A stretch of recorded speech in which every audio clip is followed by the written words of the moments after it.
What is the primary purpose of understanding distributions in data science? What aspect of data do distributions primarily describe? In what context are distributions relevant in data science? What do distributions provide insights into regarding data?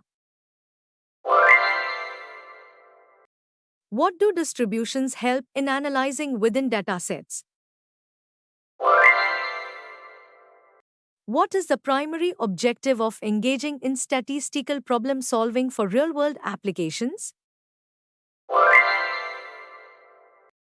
What do distributions help in solving in real-world applications? What role do distributions play in data analysis?